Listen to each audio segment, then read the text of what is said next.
Alors, je passe maintenant à la partie 2, donc la structure du cahier. Alors, pour ceux d'entre vous qui ont déjà vu l'intérieur du cahier SNT, on a repris le fonctionnement par thème et notamment le découpage en séquences, ce qui veut dire que parfois, par exemple, vous voyez le thème A ici, représentation des données, eh bien, il est partagé en deux séquences, séquence 1 et séquence 2. Pourquoi? Parce qu'on a estimé que le thème aurait été trop long à traiter. Et que donc, un thème long à traiter, c'est un thème qu'on met 4, 5, 6 semaines. Et on sait que ça provoque de l'ennui chez l'élève. Et on veut à tout prix rompre cette monotonie. Donc, c'est la raison pour laquelle nous avons scindé ces différents thèmes qui sont au nombre de 7, A, B, C, D, E, F, G, en 10 séquences numérotées de 1 à 10. Vous les avez ici. Donc, type et valeur de base, séquence 1 et 2. Les types construits, c'est une séquence unique. Traitement des données en table, séquence 4 unique. Interaction entre l'homme et la machine sur le web, séquence unique, séquence 5.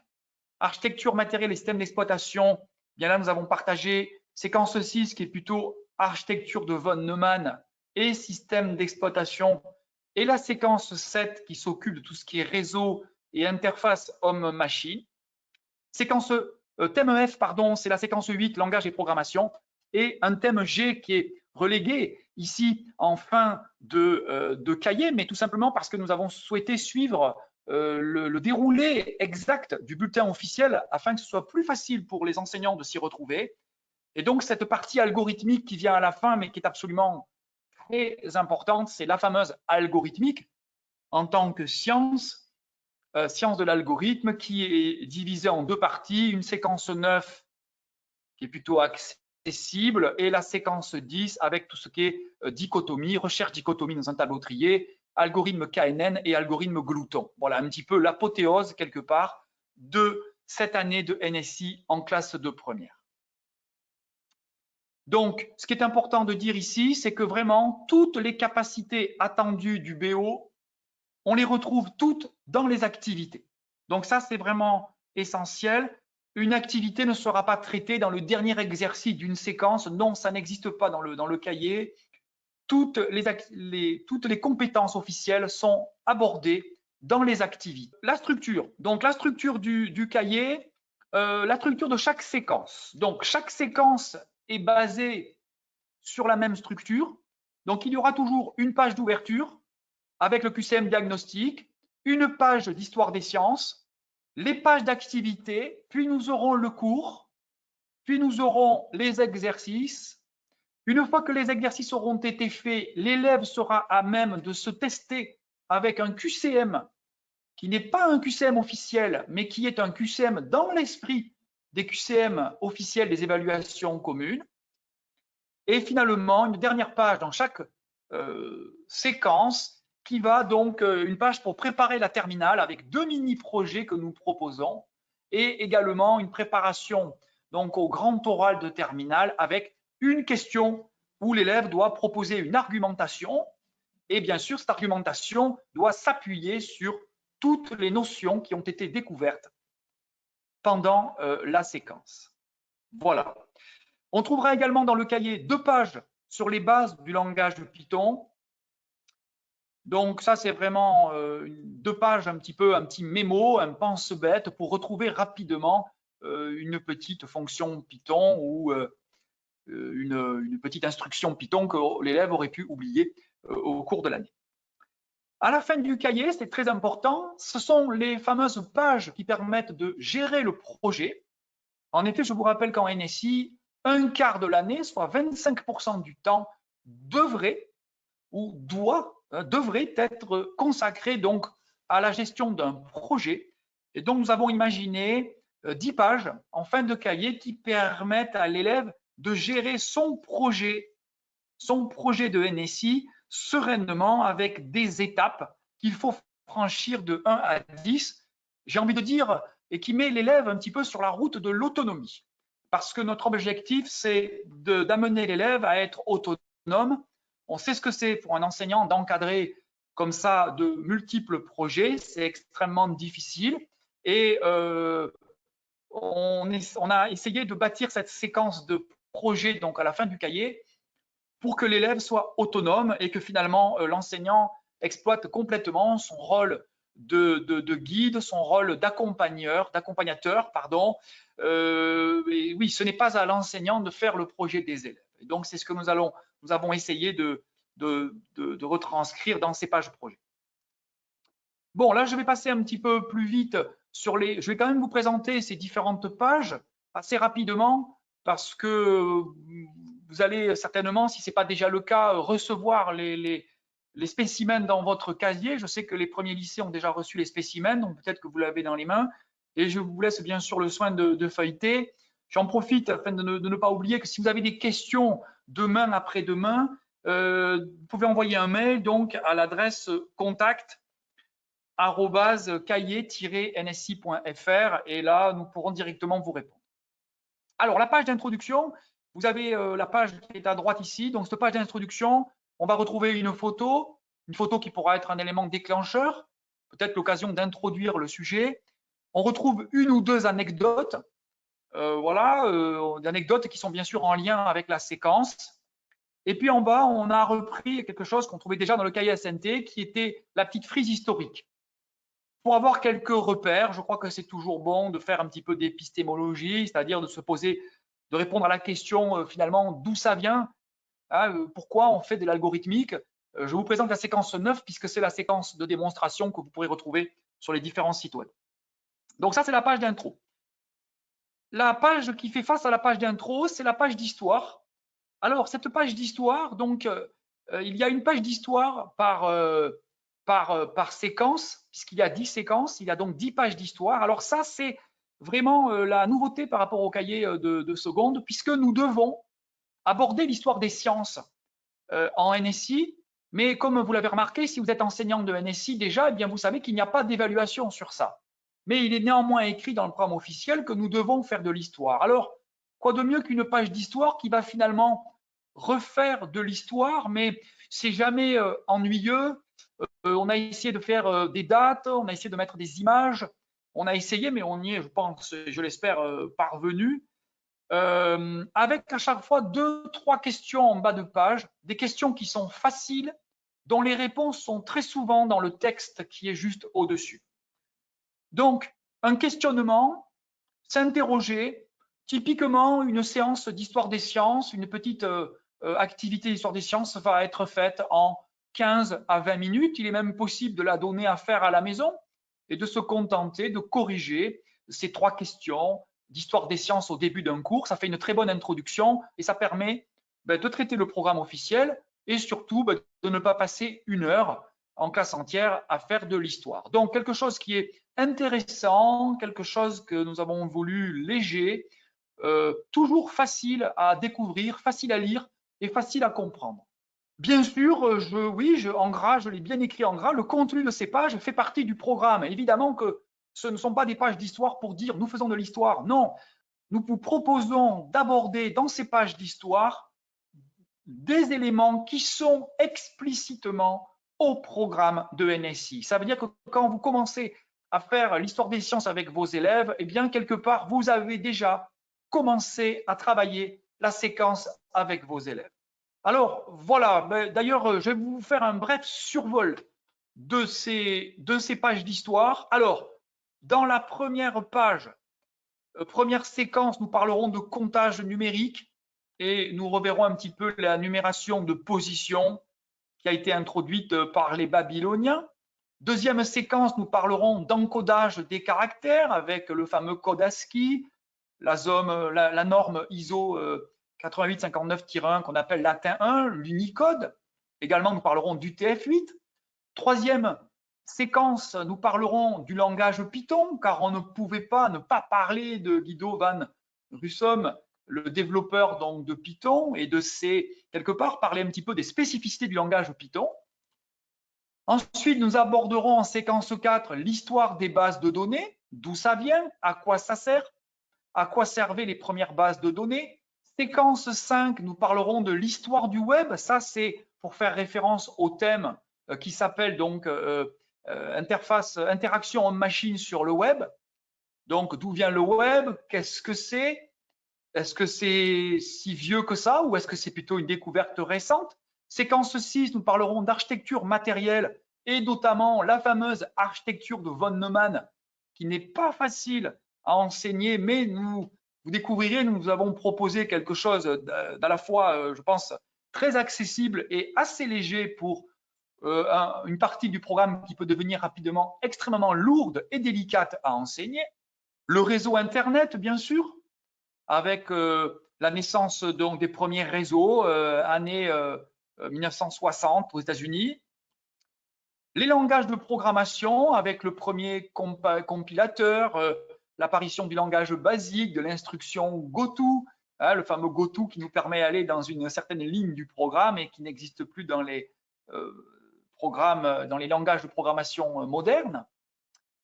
Et là, on attaque les deux dernières donc, pages d'histoire. Eh bien, nous marcherons sur les traces donc, du mathématicien Al-Khwarizmi et d'Euclide, puisqu'il y a un algorithme que nous avons vraiment bien repris dans le cahier, qui est l'algorithme du calcul du PGCD, avec ces fameuses boucles, cette boucle while, cette boucle tant que, qui permet de boucler, de tourner finalement tant qu'un reste n'est pas nul.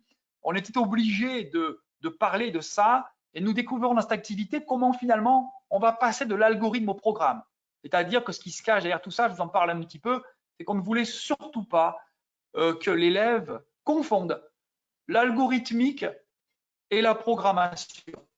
Que l'élève fasse bien la différence entre l'écriture d'un algorithme en pseudocode, ce qu'il découvrira dans cette séquence 9, et l'écriture d'un programme en Python. Ça, vraiment, l'accent a été mis sur cette séquence 9 qui a demandé un gros travail d'écriture. Dernière partie, bien sûr, la machine de Turing. On ne pouvait pas ne pas parler de Turing. Et d'ailleurs, on vous propose une petite machine de Turing que vous pourrez dérouler et faire fonctionner avec vos élèves. Quelque chose d'extrêmement simple, puisque de toute façon, cette machine de Turing est une machine qui marche toujours avec une machine conceptuelle, une machine idéalisée qui est certainement capable donc d'exécuter de manière mécanique un programme. Donc ça, ce sont un vrai survol des 10 pages d'histoire des sciences. Alors, les pages d'activité, donc les pages d'activité, tout est dans le cahier.